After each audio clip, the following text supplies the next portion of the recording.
اعوذ باللہ من الشیطان الرجیم بسم اللہ الرحمن الرحیم وبہ نستعین وہو خیر ناصر ومعین اما بعد۔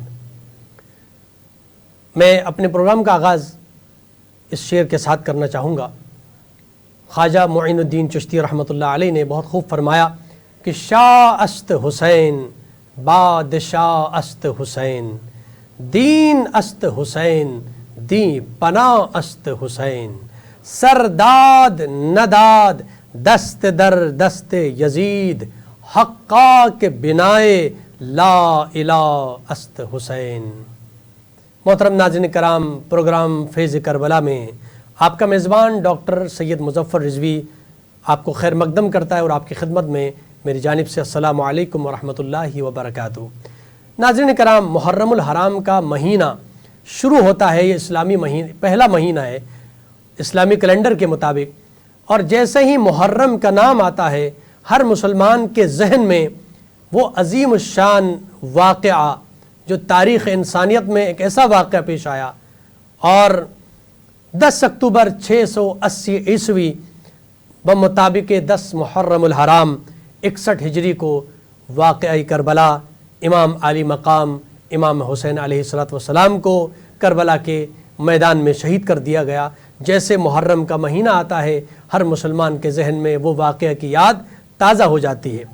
ناظرین کرام، اس پروگرام کا مقصد یہ فیض ٹی وی کو اعزاز حاصل ہو رہا ہے کہ اس پروگرام میں اس ماہ مبارک رمضان میں محرم الحرام میں یکم سے لے کر کے 10 محرم الحرام تک انشاءاللہ ہم تاریخی پہلو پر گفتگو کریں گے۔ محرم الحرام میں امام حسین علیہ السلام نے جو سفر کا آغاز کیا، تو وہ سفر کا آغاز کیوں کیا، کیا ہدف تھا، کیا مقصد تھا، آپ نے مدینہ کیوں چھوڑا؟ تو آغاز اگر میں بتانا چاہوں کہ آپ نے مدینے کو کیوں چھوڑا، تو جب برسر اقتدار یزید آ چکا تھا اور اس نے خط لکھا تھا مدینے کے والی کو کہ ولید ابن عتبہ اس کا نام ہے، کہ امام حسین علی مقام اور آپ کے ساتھ 2 بڑے بزرگ صحابی حضرت عبداللہ ابن عمر اور حضرت عبداللہ ابن زبیر، ان دونوں کے ساتھ اور امام علی مقام کے ساتھ خط میں خصوصی طور پر ذکر کیا کہ ان تینوں سے لازمی طور پر بیعت لینی ہے، اگر انکار کر دیں تو ان کا سر قلم کر کے میرے ساتھ خط کے ساتھ ان کا سر بھی میرے پاس بھیجنا ہے۔ اور یہ جب خط آتا ہے اور والی مدینے نے امام علی مقام اور صحابہ کرام سے کہلوا دیا کہ آپ دربار میں آئیں اور یہ جو پیغام ہے میں آپ کو سنانا چاہتا ہوں، تو روایت یہی کہتی ہیں کہ جناب حضرت عبداللہ ابن عمر اور حضرت عبداللہ ابن زبیر تو پہلے ہی مکے کی جانب نکل گئے، لیکن امام علی مقام نے کہا کہ نہیں، میں دربار میں جاؤں گا۔ آپ گئے اور دربار میں جب آپ پہنچے تو روایت یہی کہتی ہیں کہ آپ کے ساتھ بنی ہاشم کے جوان 18 جوان آپ کے ساتھ تھے، آپ دربار کے باہر رہے اور امام علی مقام اندر چلے گئے، اور اس وقت وہ خط جو ہے جو یزید کی جانب سے آیا تھا وہ پڑھ کے سنا دیتا ہے کہ یزید کی طرف سے بیعت طلب کی جا رہی تھی، اور امام علی مقام نے پہلے تو یہ کہا کہ اس تنہائی میں، اس رات کی تاریکی میں بہتر ہے کہ کل دن کی روشنی میں مدینے والوں کے سامنے آپ یہی سوال کریں، یہ بیعت طلب کریں گے تو میں وہاں پر آپ کو جواب دوں گا۔ اور ایک جواب یہی تھا امام علی مقام کا کہ مثلی لا یبایع مثلک، کہ میں مجھ جیسا، یہ نہیں کہا کہ امام حسین نے کہ میں حسین تجھ یزید کی بیعت نہیں کرتا، نہیں، بلکہ یہ کہا کہ مجھ جیسا تجھ جیسے کی بیعت نہیں کرتا۔ تو یہ بیان جو ہے بتا رہا ہے کہ مجھ جیسا سے مطلب قیامت تک جو بھی حسین کا پیروکار آئے گا وہ یزید جیسے کی بیعت نہیں کر سکتا۔ امام علی مقام نے یہ مثال قائم فرما دی کہ حق ہمیشہ جو ہے نا، حق اور باطل دونوں کا ٹکراؤ رہے گا، اور حق کبھی بھی باطل کے سامنے اپنا سر نہیں جھکائے گا۔ امام علی مقام نے اس اعلان کے بعد جب یہ خط میں جو کچھ لکھا گیا تھا بیان کیا گیا، اور امام علی مقام نے یہ جواب دے کے پلٹ کے باہر نکلنے والے تھے، اتنے میں ولید بن عتبہ جو حاکم مدینہ تھا، ان کے ساتھ مروان بن الحکم موجود تھا۔ اس نے کان میں آواز سے کہا کہ آپ بہترین موقع ہے کہ امام حسین کا سر قلم کر دو، اس سے پہلے کہ پھر وقت نکل جائے گا اور امام علی مقام ہاتھ میں نہیں آئیں گے۔ جب یہ جملہ عتبہ کے سامنے اس نے کہا تو یہ آواز امام حسین کے کان تک پہنچی اور امام نے پلٹ کے کہا کہ تم مجھے موت سے ڈراتے ہو، تم مجھے قتل کرنے کی دھمکی دے رہے ہو۔ بھئی یہ آواز بلند ہونی تھی کہ آپ کے ساتھ آپ کے جو 18 بنو ہاشم کے جوان تھے وہ اندر داخل ہوئے، تلواریں لے کر کے امام علی مقام نے روک لیا ان کو، کہا کہ نہیں ابھی کچھ نہیں کرنا ہے، اور آپ نے 28 رجب کو مدینہ چھوڑا اور مکے کی جانب سفر شروع کیا، اور 5 دن میں آپ نے یہ سفر طے کیا، اور 3 شعبان کو آپ مکۃ المکرمہ پہنچے، اور مکۃ المکرمہ میں آپ نے 4 مہینے قیام فرمایا اور اپنے خطبات کے ذریعے سے حق کو واضح کیا، اور آپ کا یہ جملہ بہت معروف ہے دنیا والوں کے لیے کہ انی لم اخرج اشرا ولا بطرا ولا ظالما انما خرجت لطلب اصلاح امتی فی جد رسول اللہ۔ آپ نے یہ اعلان فرمایا کہ میں حق کی تلقین کے لیے، امر بالمعروف کرنے کے لیے جا رہا ہوں، نہ میں ظلم کے لیے جا رہا ہوں، نہ اقتدار کے لیے جا رہا ہوں، نہ کوئی دنیاوی کسی لالچ میں جا رہا ہوں۔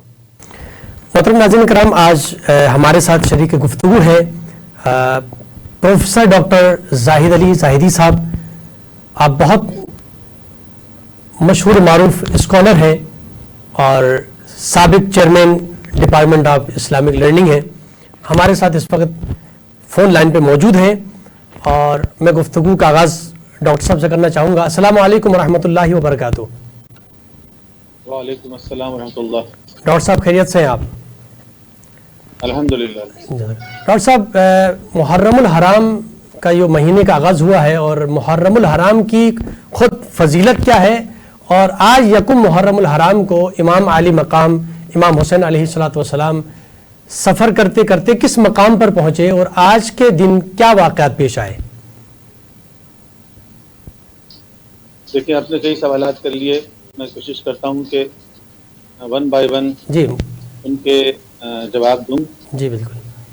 سب سے پہلے تو ماہ محرم الحرام 1442 ہجری کا آغاز ہو چکا ہے، اور ہر سال کی طرح اس سال بھی پوری دنیا بھر میں جو امام حسین علیہ السلام سے عقیدت رکھنے والے، اہل بیت اطہار سے محبت رکھنے والے لوگ ہیں، وہ اس مہینے کا آغاز امام حسین کی شہادت عظمیٰ کے تذکرے سے کرتے ہیں۔ بالکل، یہ بات ہم سب کے لیے باعث فخر ہے، آپ کے چینل کے لیے بھی باعث فخر ہے بے شک کہ اس مہینے کا آغاز یا اسلامی نئے سال کا آغاز آپ سید الشہداء حضرت امام حسین علیہ السلام کی عظیم قربانی سے کر رہے ہیں۔ جی بالکل بالکل۔ تو دیکھیں، یہ جو امام حسین علیہ السلام کی شہادت ہے، یہ کہنے کو تو ایک دن کا واقعہ ہے، یعنی روز عاشور 10 محرم الحرام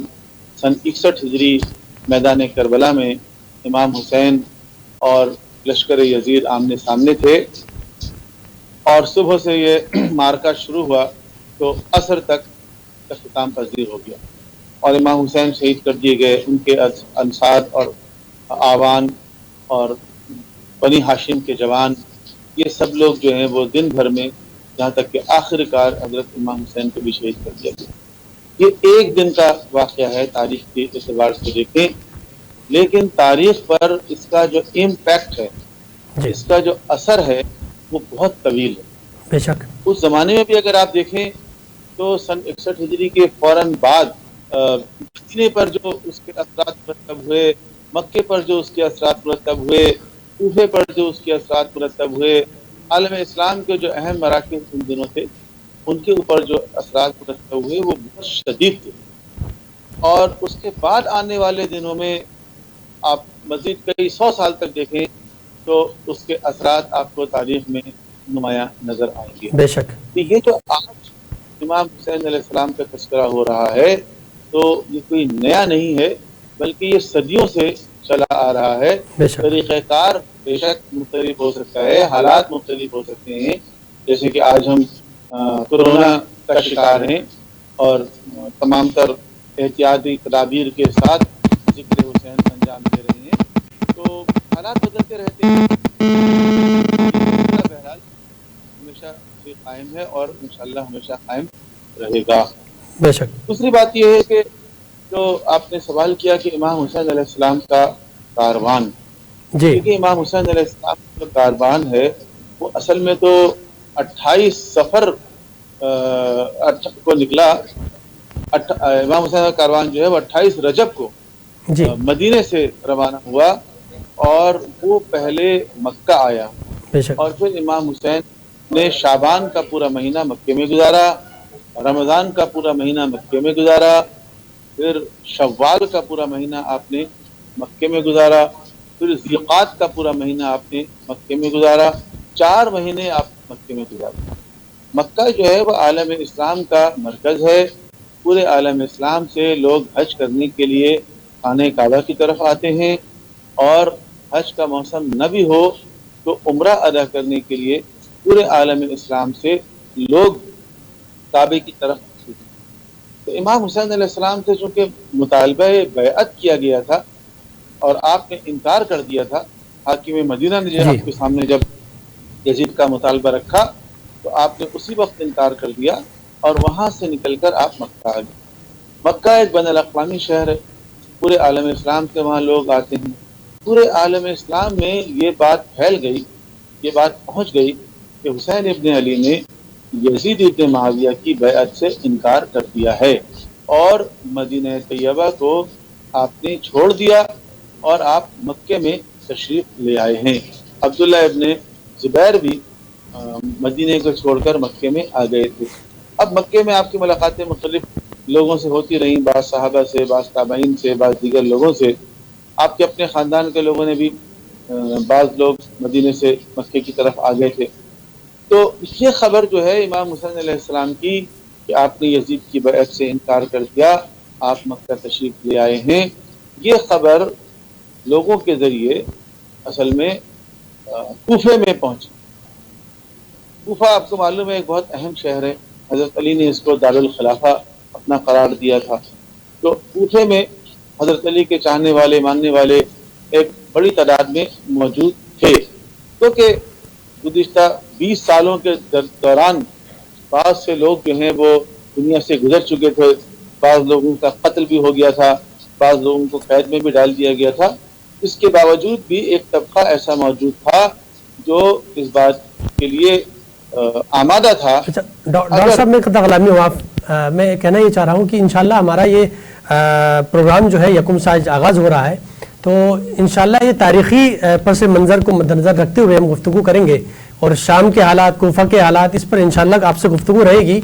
لیکن یہ کہ آج پہلی محرم کے حوالے سے امام عالی مقام نے جب سفر شروع، جیسا آپ نے فرمایا کہ مکہ المکرمہ میں تشریف لائے اور آپ نے 4 مہینہ قیام فرمایا، اس میں آپ نے لوگوں سے گفتگو فرمائی اور جو خطبات آپ نے ارشاد فرمائے. آپ کے ساتھ جو افراد چلے ہیں اور یکم محرم تک جتنے افراد آپ کے ساتھ تھے، آپ نے مختلف خطبات کے ذریعے ان کو واضح فرمایا تھا کہ ہم کہاں جا رہے ہیں. تو اس پہلی محرم تک کتنے افراد آپ کے ساتھ رہے اور کتنے افراد آپ کے ساتھ چلے تھے، اور یہ پہلی محرم میں آپ کے ساتھ افراد کی تعداد کتنی باقی رہ گئی تھی؟ اور چونکہ آپ حقائق بیان کر رہے تھے بار بار، تو میں معذرت کے ساتھ یہ اس سلسلے کو میں چاہ رہا ہوں کہ آپ بیان فرمائے گا. اصل میں دیکھیں، چونکہ آپ نے سوال یہ کیا نا کہ پہلی تک جو امام حسین پہنچے، جی تو سی بات ہے اس سے پہلے سفر کر کے آپ پہنچے. بالکل. تو میں یہ بتا رہا تھا کہ امام حسین علیہ السلام کو مکے سے سفر کرنے کی ضرورت کیوں پڑی. جی تو میں بہت شارٹ کر دیتا ہوں اس کو، جی جی کہ کوفے سے دعوت آئی، کوفے سے خطوط آئے، یہاں تک کہ آپ خود کوفہ جانے کے بجائے آپ نے جناب مسلم ابن عقیل جی اپنے بھائی یعنی اپنے کزن کو کوفہ میں بھیجا، اور جب کوفے میں وہ گئے 18,000 افراد نے بیعت کی. آج پہلی محرم کو جناب مسلم ابن عقیل کا تذکرہ کرتے ہیں ہر جگہ، اس لیے کرتے ہیں کہ آپ کربلا میں نہیں تھے، کربلا میں شہید نہیں ہوئے، لیکن کربلا کے واقعے سے پہلے آپ شہید ہوئے. ٹھیک تو ہے. آپ گئے اور اہل کوفہ نے آپ کی بیعت کی، 18,000 افراد نے آپ کی بیعت کی. اور جب ابن زیاد کوفے میں آیا تو لوگوں نے آپ کا ساتھ چھوڑ دیا، یہاں تک کہ آپ کو گرفتار کیا گیا ایک مقابلے کے بعد اور آپ کو شہید کیا گیا. امام حسین علیہ السلام کو جناب مسلم ابن عقیل نے خط لکھا تھا کہ کوفے کے لوگوں نے کیونکہ میں بیعت کر لی ہے آپ کے نام پہ اور آپ تشریف لے آئیں. ٹھیک تو اس خط کو ملنے کے بعد امام حسین اصل میں چلے مکے سے، ٹھیک اور ایک نہیں بلکہ 24 منزلیں طے کرتے ہوئے ہر منزل کی ایک داستان ہے، واقعات ہیں، میپ ہے، نقشہ ہے کہ جن جن منزلوں پہ امام حسین قیام کرتے رہے۔ 25ویں منزل جو ہے وہ کربلا ہے کہ جس میں آپ 2 محرم کو پہنچے۔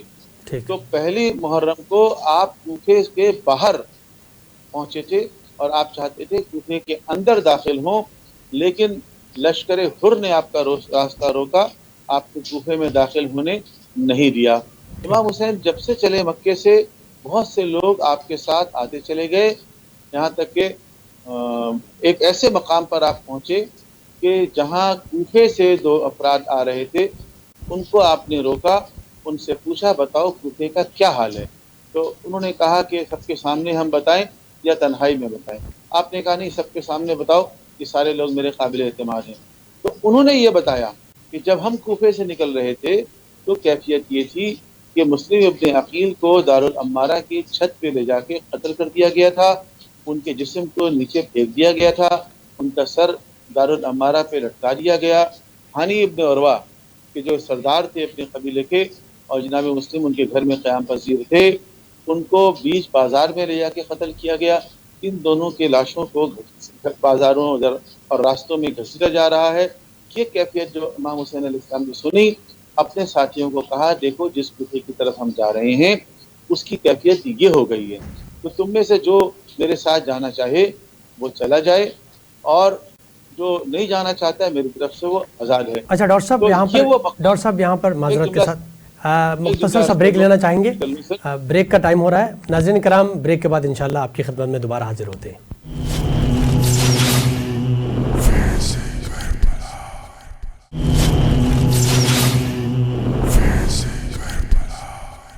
ناظرین کرام، ایک بار پھر پروگرام فیض کربلا میں آپ کا خیر مقدم۔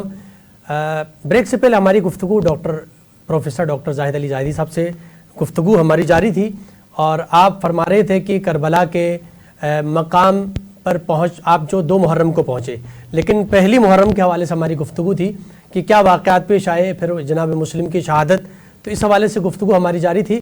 میں محترم ڈاکٹر زاہد علی زاہدی صاحب سے گزارش کروں گا کہ اپنی گفتگو کو کنٹینیو کریں۔ جی، میں یہ جی ڈاکٹر عرض کر رہا تھا بریک سے پہلے کہ جس وقت جناب مسلم ابن عقیل کی شہادت کی خبر آئی جی تو بہت بڑی تعداد میں لوگ امام حسین علیہ السلام کو چھوڑ کے چلے گئے۔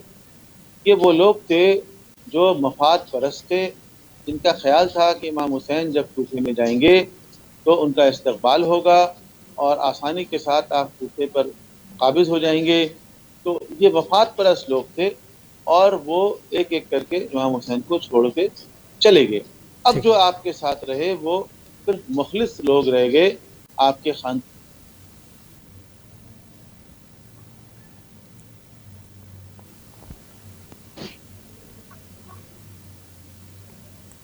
ہیلو، آواز کٹ رہی ہے؟ تو جی آواز بیچ میں کال آ رہی ہے نا، اصل میں اس لیے کٹ رہی ہے۔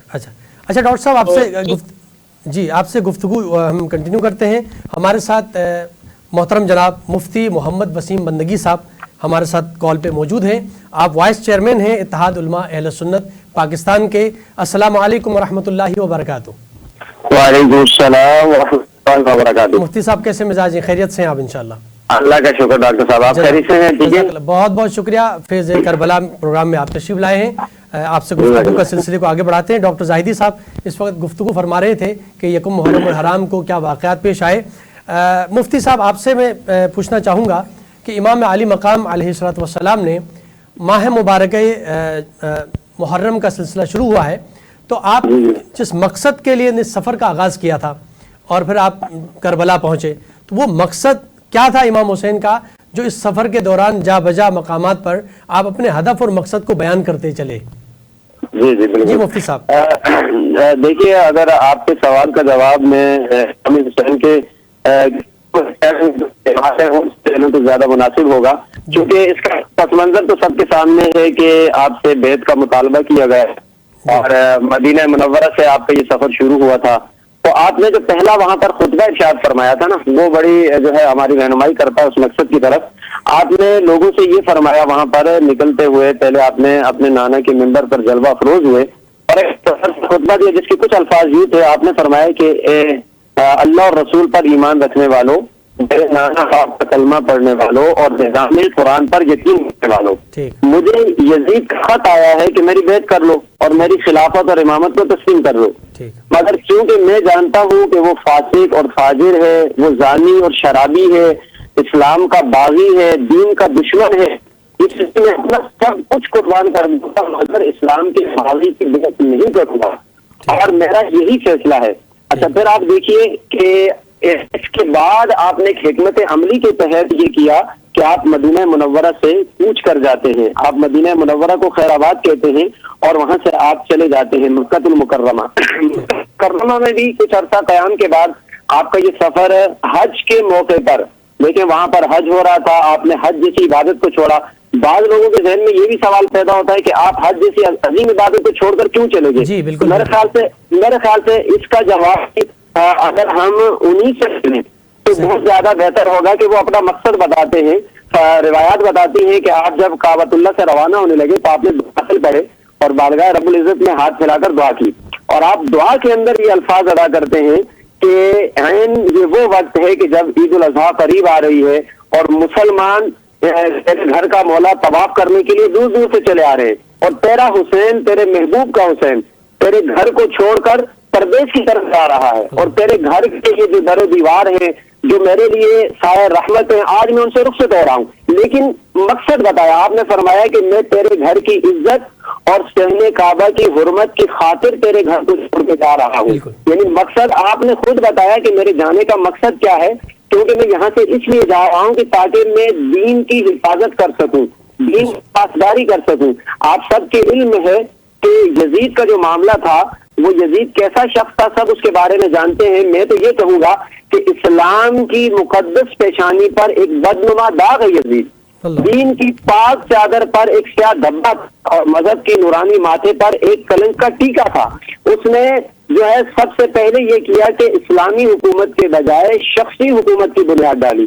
اس کو جرم میں مبتلا شخص تھا، لیکن امام حسین رضی اللہ تعالیٰ عنہ جب وہاں سے نکلے، میدان کربلا میں گئے، آپ نے ہمیشہ کے لیے دین کو زندہ کیا۔ آج جو ہم قرآن پڑھتے ہیں، میں یہ کہوں گا آج ہم جو نمازیں پڑھتے ہیں، دین کو صحیح شکل و صورت میں ہم پاتے ہیں، تو یہ امام حسین کی قربانی کا صلہ ہے، اور امام حسین کے ان مقاصد میں سے ایک مقصد تھا کہ دین کی اصل روح کو باقی رکھا جائے۔ قرآن تو سبھی پڑھتے ہیں، میں یہ کہوں گا کہ لوگ ممبروں پر قرآن پڑھتے ہیں، لوگ مسجدوں میں قرآن پڑھتے ہیں، مسلوں پہ قرآن پڑھتے ہیں، لیکن امام حسین رضی اللہ تعالیٰ عنہ نے نیزے پر قرآن پڑھ کر سنایا۔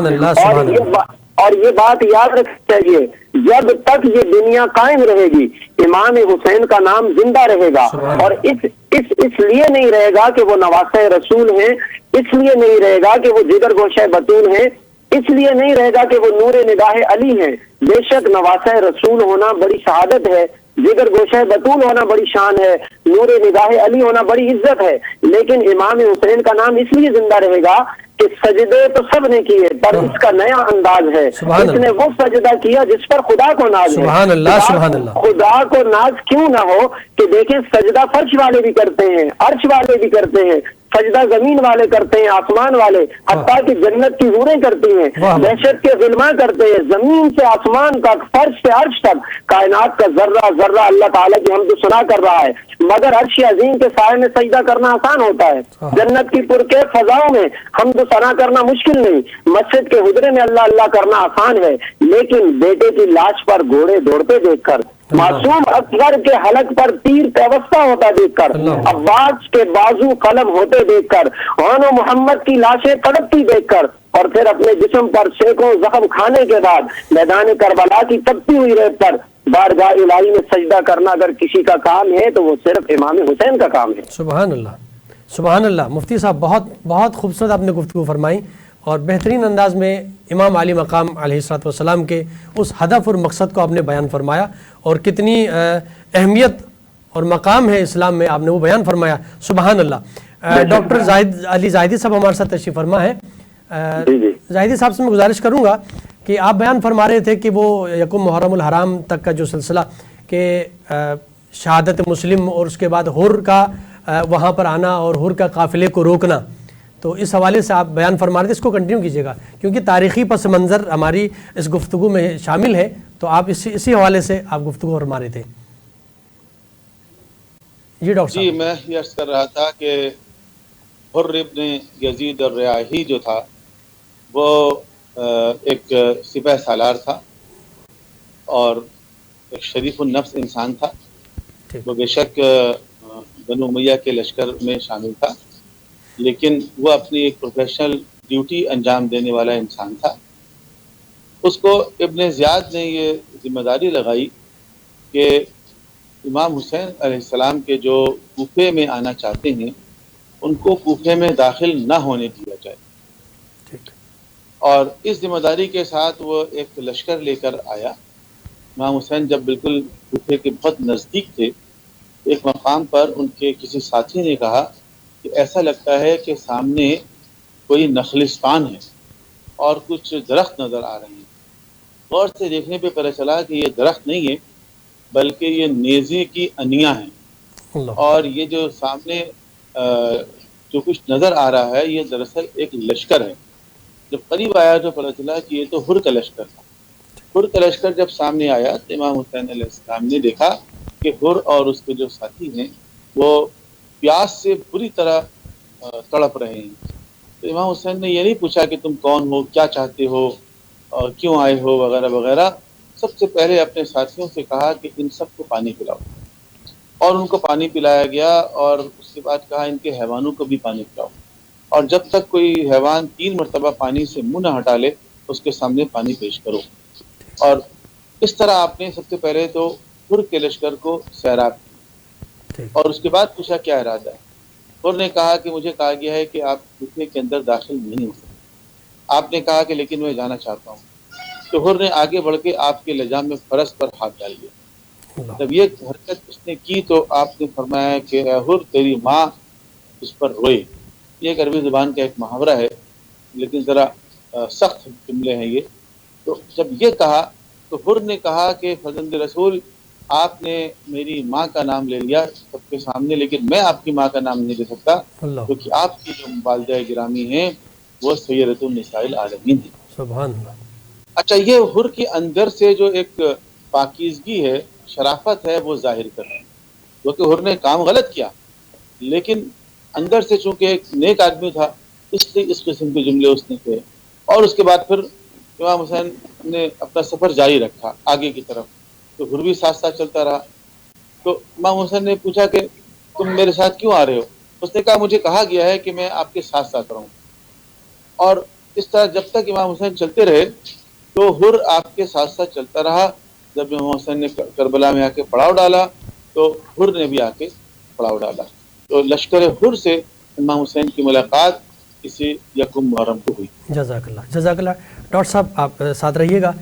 محترم مفتی محمد وسیم صادق بندگی صاحب سے گزارش کروں گا کہ مفتی صاحب یہ بتائیے گا کہ مطلب 50 سال کا عرصہ گزرا ہے رسالت مآب صلی اللہ علیہ وآلہ وسلم کے اس دنیا سے رخصت ہونے کے بعد. 50 سال کے عرصے کے اندر اتنی بڑی تبدیلی آ گئی کہ وہ رسالت مآب کے پروانے، رسالت مآب کے فالورز، ان کا کلمہ پڑھنے والے انہی کے نواسے کو قتل کرنے کے لیے آ گئے. ایسی کیا سچویشن، ایسے حالات پیدا ہو گئے تھے کہ آپ صلی اللہ علیہ وآلہ وسلم کے فالورز تھے، آپ کا کلمہ پڑھنے والے تھے، لیکن جانتے ہوئے امام حسین ان کا نواسا، فقط نواسا نہیں، آپ نے خود اب اس کی تشریح فرمائی تھی کہ فقط نواسا نہیں تھے بلکہ الحسن والحسین سیدہ شباب اہل الجنہ، کہ جنت کے جوانوں کے سردار ہیں.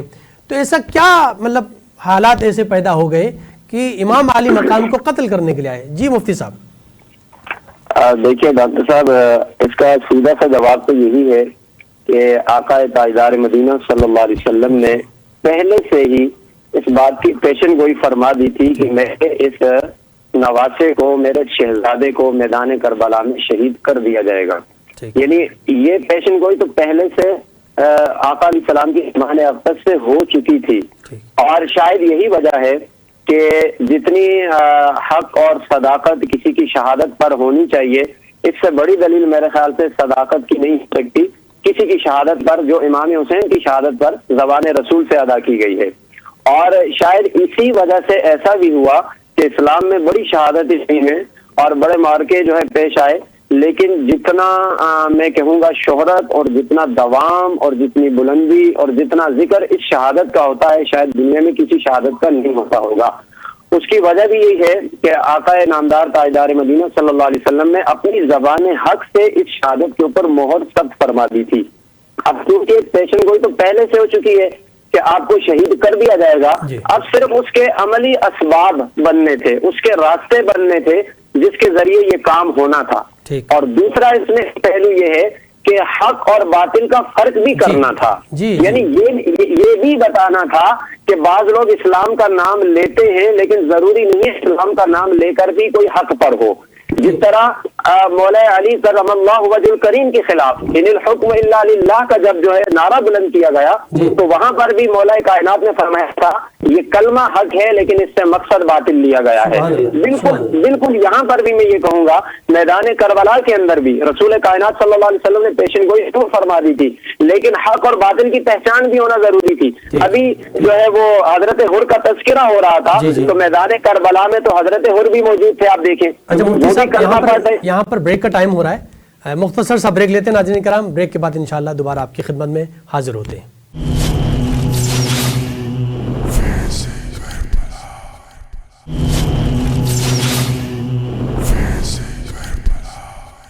ناظرین کرام ایک بار پھر آپ کا خیر مقدم پروگرام فیض کربلا میں ڈاکٹر سید مظفر حسین رضوی آپ کی خدمت میں حاضر ہے، اور بریک سے پہلے گفتگو ہماری جاری تھی اور آج ہمارے ساتھ جو مہمان ہیں پروفیسر ڈاکٹر زاہد علی زاہدی صاحب، آپ سابق chairman department of Islamic learning ہیں، اور آپ کے ساتھ ہمارے ساتھ دوسرے مہمان مفتی محمد وسیم صادق بندگی صاحب، وائس چیئرمین اتحاد علماء سنت پاکستان ہمارے ساتھ ہیں۔ میں مفتی صاحب سے سلسلے کو آگے بڑھاتا ہوں اور ہمارے پاس وقت بہت کم ہے، مختصراً مفتی صاحب سے گزارش کروں گا کہ بیان فرمائیے کہ آپ نے بیان فرمایا کہ وہ حالات، کیا حالات ایسے پیش آئے کہ امام حسین علیہ السلام کو قتل کرنے کے لیے آئے، تو وہ آپ نے فرمایا کہ رسالت مآب صلی اللہ علیہ وسلم نے پیشن گوئی فرمائی تھی۔ اس حوالے سے گفتگو آپ فرما رہے تھے، تو وہ حالات بتائیے گا مفتی صاحب کہ اس طرح کے حالات اس 50 سال کے اندر کیسے پیدا ہوئے، یعنی ان کو ہینڈل نہیں کیا گیا، ان کے ساتھ جو ہے ان کی اصلاح نہیں کی گئی، امر بالمعروف نہیں ہو رہا تھا، نہی عن المنکر نہیں ہو رہا تھا، کیا ایسی بات تھی کہ یہاں تک حالات پہنچے کہ یزید جیسے انسان کو خلیفۃ المسلمین اور امام حسین کو قتل کرنے کے لیے آ رہے ہیں؟ جی مفتی صاحب۔ جی دیکھیں میں عرض یہی کر رہا تھا کہ یہ جب میدان کربلا جب ہمارے سامنے آتا ہے تو اس کی وجہ یہی سامنے آتی ہے کہ حق اور باطل کا فرق ہمارے سامنے آئے اور ہمیں پتہ چلے کہ حق والے کون ہیں اور باطل پہ چلنے والے کون ہیں۔ بقیہ جب آپ کہہ رہے ہیں کہ حالات ایسے کیوں پیدا ہوئے، تو دیکھیے کہ جب انسان کے اندر دنیاوی خواہشات جنم لینے لگتی ہیں، جب انسان شیطانی غلامی میں چلا جاتا ہے، جب اس کی آنکھوں پر مفاد کی پٹی باندھ دی جاتی ہے اور جب وہ دنیاوی جاہ و جلال اور عزت و مرتبے کے پیچھے لگتا ہے تو پھر وہ دین سے عاری ہو جاتا ہے، وہ دین سے دور ہو جاتا ہے۔ تو اس کے علاوہ کوئی دوسرا ہمیں آپشن نظر نہیں آتا ہے کہ جو لوگ امام حسین کے خلاف کھڑے ہوئے ان کا اور کوئی مقصد نہیں تھا، وہ اپنے مفادات کی پٹی باندھ لی آنکھوں پر اور دنیاوی دولت کے پیچھے، اپنی ذاتی خواہشات کے پیچھے انہوں نے یہ کام کیا کہ نواسہ رسول کو معاذ اللہ شہید کرنے کے لیے میدان کربلا میں کھڑے ہو گئے۔ عرض میں یہ کر رہا تھا کہ اسی میدان کے اندر جیسے ابھی قبلہ نے فرمایا کہ حضرت حر بھی موجود ہیں، دیکھیں جس کے دل کے اندر ایمان کی دولت موجود ہوگی وہ اسی میدان کے اندر کھڑا ہو کر جہنم والوں کی صفوں سے نکل کر جنت والوں کی صفوں میں آ گیا۔ حضرت حر بھی وہاں پر موجود ہیں، لیکن آپ امام حسین کے ساتھ کھڑے ہوتے ہیں حالانکہ آپ دوسرے لشکر میں سے آئے ہیں، حالانکہ آپ اس وقت کی سلطنت کی طرف سے آئے ہیں۔ اور دوسرا ایک اہم پیغام اس میں یہ بھی ہے جو امام زین العابدین نے ہمیں دیا، ان پر لاکھوں رحمتیں برکتیں نازل ہوں۔ آپ نے یہ فرمایا تھا کہ ہمیں اس یزید کے لشکر سے اتنا شکوہ نہیں ہے جتنا ہمیں اس ظلم پر وہاں خاموش کھڑے رہنے والے کوفہ والے لوگوں پر ہے۔ تو اس واقعے کا ایک دوسرا پہلو یہ ہے کہ جب کہیں ظلم ہو رہا ہو تو اس کے خلاف آپ کو آواز ضرور اٹھانی چاہیے، آپ کو خاموش تماشائی نہیں بننا چاہیے۔ یہ امام حسین کا پیغام تھا، یہ اہل بیت کا، خاندان اہل بیت کا پیغام ہے کہ جہاں کہیں ظلم ہو، اس وقت دنیا میں بے شمار مقامات پر ظلم ہے، واقعہ کربلا کو سامنے رکھیں، اہل بیت کی تعلیمات کو سامنے رکھیں اور ظلم کے خلاف تماشائی نہیں بنے بلکہ ظلم کے خلاف آواز اٹھائیں اور اہل بیت کے گروہ میں ان کے ساتھیوں میں، ان کے معاون مددگار جزاک بننے والوں میں شامل ہوں۔ بہت شکریہ مفتی صاحب۔ میں ڈاکٹر زاہد علی زاہدی صاحب سے گزارش کروں گا، 2 منٹ ہمارے پاس ہیں۔ ڈاکٹر صاحب آپ بھی اسی سوال کو میں آپ کی خدمت میں پیش کر رہا ہوں کہ وہ جو حالات 50 سال کے اندر، 2 منٹ آپ کے پاس ہیں، کہ وہ حالات ایسے کیا پیدا ہوئے، کیوں ایسے حالات پیدا ہوئے کہ امام عالی مقام جانتے ہوئے کہ جنت کے جوانوں کے سردار ہیں، اس کے باوجود قتل کرنے کے لیے آئے ہیں؟ کیا وجہ ہو سکتی ہے؟ مختصر بیان کیجیے گا۔ دیکھیں، اس موضوع پر بہت کچھ لکھا گیا ہے، اور سب سے اہم تحریر تو خود مولانا مودودی کی ہے جی، کہ وہ جو خلافت علی منہاج نبوہ تھی، ٹھیک، کہ وہ خلافت جو نبوت کے پیٹرن کے اوپر چلنے والی تھی، وہ اصل میں ملوکیت میں تبدیل ہو گئی، ٹھیک، اور بادشاہت میں تبدیل ہو گئی۔ جب وہ بادشاہت میں تبدیل ہو گئی اور اس کے بعد جو ہے وہ ولی عہد بنائے جانے لگے، لوگوں سے بالجبر بیعت لی گئی یزید کی، اور جن لوگوں نے انکار کیا ان کو قتل بھی کر دیا گیا، تو اس کے بعد تو ظاہر ہے کہ یہی ہونا تھا۔ جو کچھ جس انداز سے یہ سب کچھ ہوا، اس کا ایک لاجیکل کانسیکوینس، اس کا ایک منطقی انجام اور نتیجہ یہی ہونا تھا کہ یزید جیسا فاسق، فاجر، زانی، شرابی، کتوں اور بندروں سے کھیلنے والا، گانے سننے والا، تنبورے بجانے والا، وہ امیر المومنین بن کر بیٹھ گیا، اور نہ صرف یہ کہ بیٹھ گیا بلکہ وہ وارث پیغمبر اکرم، وارث حضرت علی سے مطالبہ بیعت کرنے لگا کہ تم میرے ہاتھ پہ ہاتھ رکھ کر یہ کہہ دو کہ جو کچھ آپ کرتے ہیں وہی صحیح ہے، وہ دین ہے، وہ اسلام ہے، میں آپ کا تابع دار ہوں۔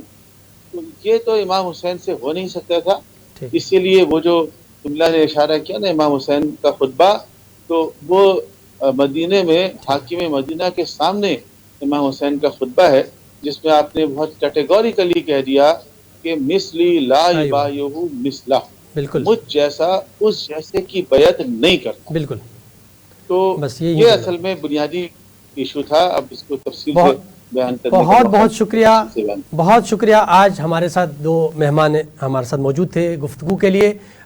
معروف مفتی محمد وسیم صادق بندگی صاحب، آپ وائس چیئرمین اتحاد علماء اہل سنت پاکستان تھے، ہمارے ساتھ تشریف فرما تھے، بہت ممنون مشکور ہیں مفتی صاحب، آپ نے ہمارے لیے قیمتی وقت میں سے وقت نکالا، تشریف لائے اور بہت اچھی گفتگو فرمائی۔ اور دوسرے ہمارے ساتھ مہمان تھے پروفیسر ڈاکٹر زاہد علی زاہدی صاحب، آپ نے بہت بہترین گفتگو فرمائی، آپ دونوں کا بہت ممنون مشکور، اور میں آپ سے اللہ حافظ کہوں گا۔ بہت شکریہ آپ کا۔